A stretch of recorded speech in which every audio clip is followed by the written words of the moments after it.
Hi everyone. It's a very long time since I've chatted to you. Last year was just incredible. I finished my PhD and I'm really excited about that.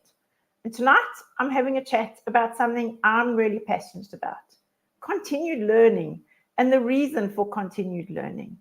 So this evening, I'd love to share with you some ideas of why we should do self-paced learning and how, as teachers, we can actually fit this into our busy schedules and engage within that space. So the things that we have options of and the things that I offer to schools as well are different kinds of trainings. So there's kinds of things that we need to think about in terms of what kind of training do we do? What kind of training is offered? Well, first of all, you could have in-person customized training at your schools. So perhaps it's afternoons or during break times. Different schools do different things, but these are where the presenter comes to the school. This is one of the offerings I also offer to schools. Another one, which is really common now, especially since COVID and even still today, are live online learning spaces. So where people hop into webinars and then perhaps don't have to be at school or could go home. So it's also more flexible than just being in school and being able to engage live.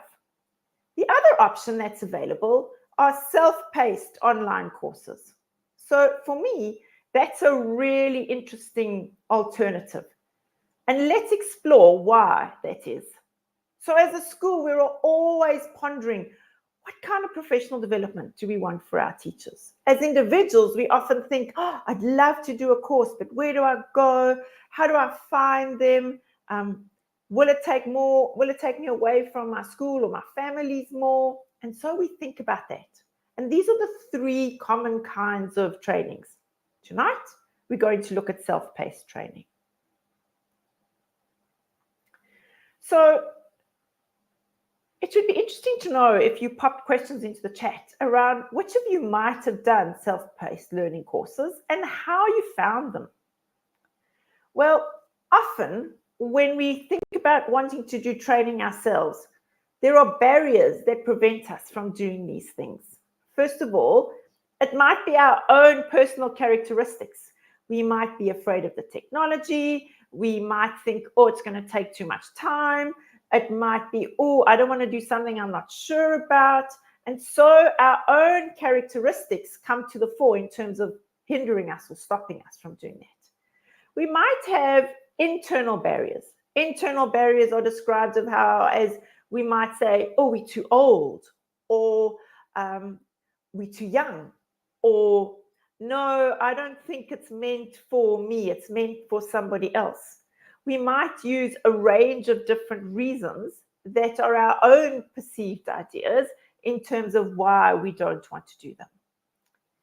Another one might be our own beliefs, that we believe we're not good enough, that we believe that the course might be too difficult for us to get into, or that we believe that it's only some people who could go and do these online type courses. And so we put these prejudices up ourselves.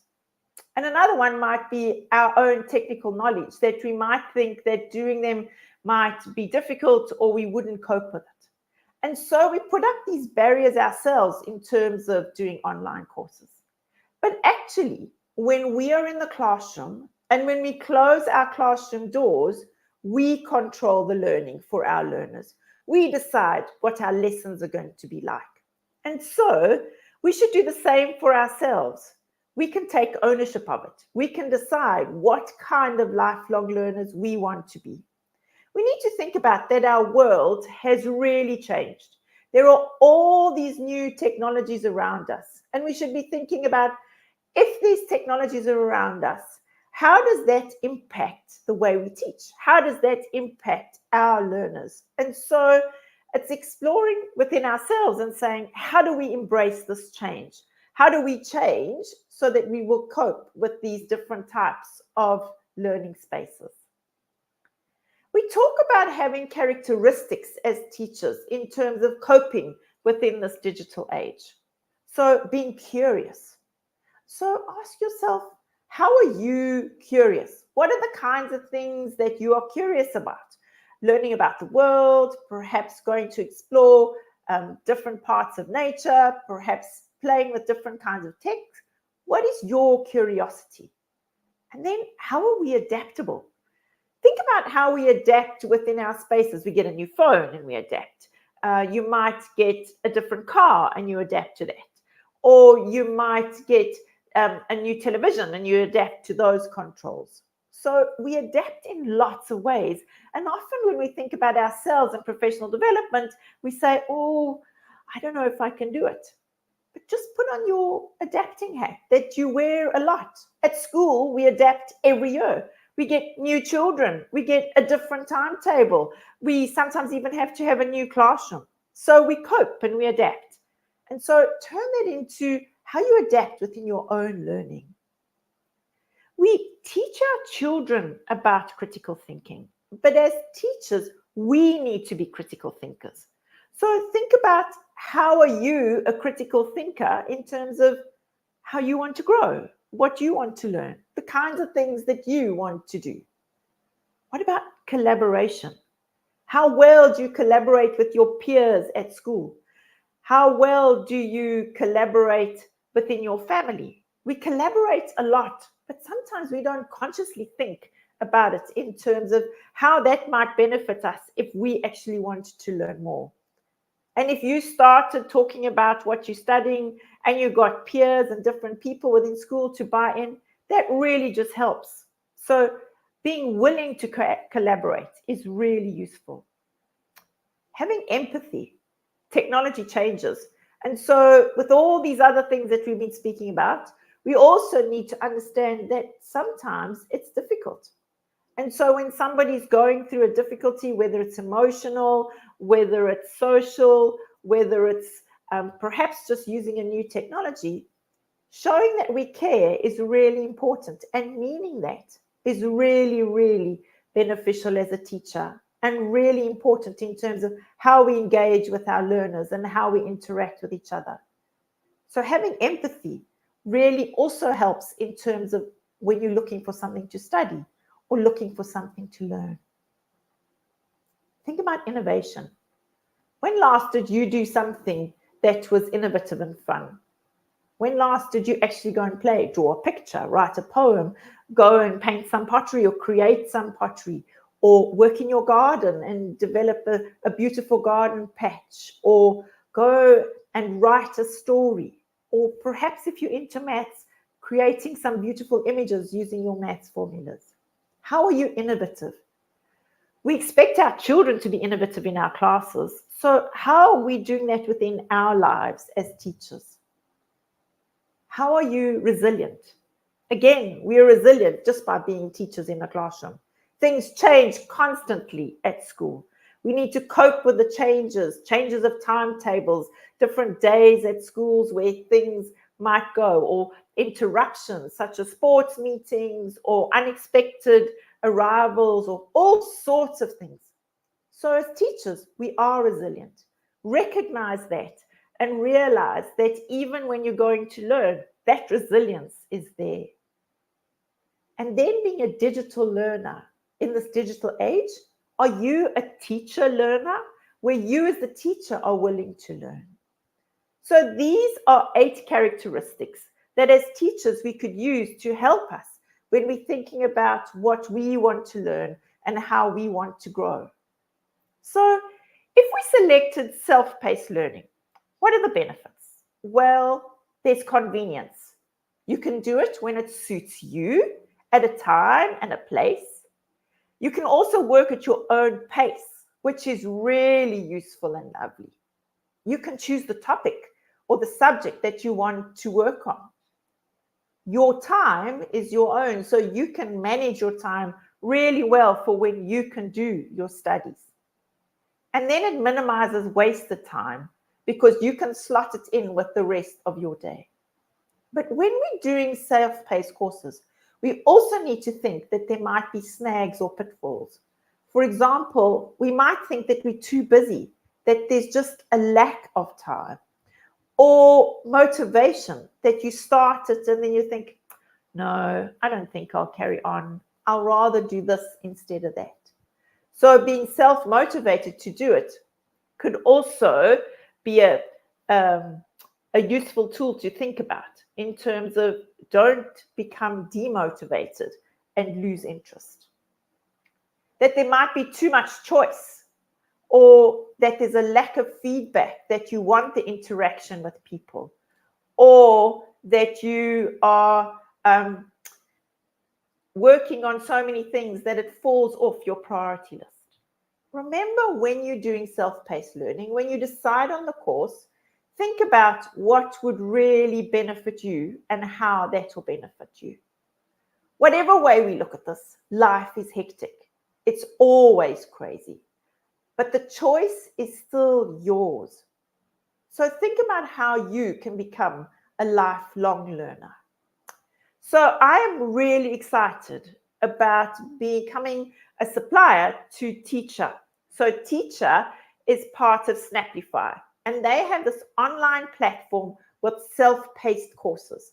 And so far, I've got 2 courses on, and the third one should be up and running within the next week. The first one that I've got on that I want to tell you about is the Introduction to Classroom Management. This little course, you go through these different lessons within the space. There are videos explaining it to you, instructions, manuals that you can download, and activities for you to think about each of it as you go through the course. So this course's reflection goes from you as the teacher to your students, to how you plan, looking at resources and equipment available to you, looking at the technology you use as a teacher, the technology your children might use within your class, and your actual learning space. Classroom management was asked for me by many people last year. I presented it to lots of different people, and therefore I thought this was an important course to put up within the teacher platform. Go and explore and have a look at it. The other one that I've looked or put up, which actually only went live today, is this one. This one I've looked at completely differently. This is a dripping tap course. It is 9 topics, and each topic only opens every 30 days. So effectively, you are working on this course for 9 months. Each month, you will get a different topic to explore and see how you could grapple with it. And the idea is that over time, you will be building your confidence related to digital tools that you can use in the classroom, looking at it from your personal barriers through to what pedagogy is relevant in terms of using digital tools, looking at different types of educational tools that you can explore, both ones for admin and ones within your teaching space. And then looking at how do you actually put this into your existing lessons so that it's relevant within the space. Saying, how do you put this technology in and not have chaos in your classroom? How do you look at collaboration and communication with other people in terms of using the technology and among your learners? Looking at examples of assessment and seeing how you can actually use assessment from a digital point of view to make your life easier. And then using digital tools for personalized learning, and then planning how you could take this forward. I would really love you to explore this as we go through the year. It doesn't matter whether you start now or in 6 months' time, this course, this dripping tap, will just keep going and will suit you. What I've also done with this course is I've put in a form that if you want to chat or have questions, you would click on the link and you would drop me a message so that I know that you need help, and I'll be able to try and assist you as soon as possible. The last course is something that I think as teachers we should really be aware of, and that's internet safety. If we are taking our children online, we should be teaching them about online safety. And so this course is a SACE endorsed course that goes through a range of topics. So we look at online reputation, from your digital footprint to ethics, to sexting, and to being a responsible digital citizen, to privacy and security, looking at passwords and social media, and then looking at harassment and cyberbullying, and finally ending with tips for you as the teacher, and how do we actually make the children aware of being responsible digital citizens. This course will take a while to complete, but all the courses will be open at the same time. So whatever the topic is that you're wanting information about, you'll be able to hop in and just do that little section on the days that you want it. When you've completed all of those, you can submit this information to get the SACE points. So if we think about it, you decide what kind of learning you would want to be. For me at the moment, I think self-paced learning really makes sense, especially in our busy days. So I would like to say to you that for me, it's really important how we explore and look at self-paced learning within this space. So as we move forward during the year, it's saying, how do we engage? How do we actually think about using technology? How do we use things like self-paced learning to really benefit what we are doing within our teaching time, but also so that it's relevant to me at that time? If you've got any questions, pop them into the chat, but I would love to engage with you over the next few minutes as we begin to wrap up. That's all I've got to share in terms of that. But for me, it's saying, how do we actually look at ourselves? We need to be lifelong learners. We're sitting with our children in our classes all the time. We're expecting them to learn. We're expecting them to do assessments. We ourselves should be looking at self-growth. So I want to say thank you to you all for your time this evening. I want to say thank you for your participation and your engagement. I really thank you and hope that you will enjoy seeing some of these things into the future. As we end off, I'm just going to hop into the teacher website and show you what that looks like. I'm just waiting for it to load and then I'll open it up.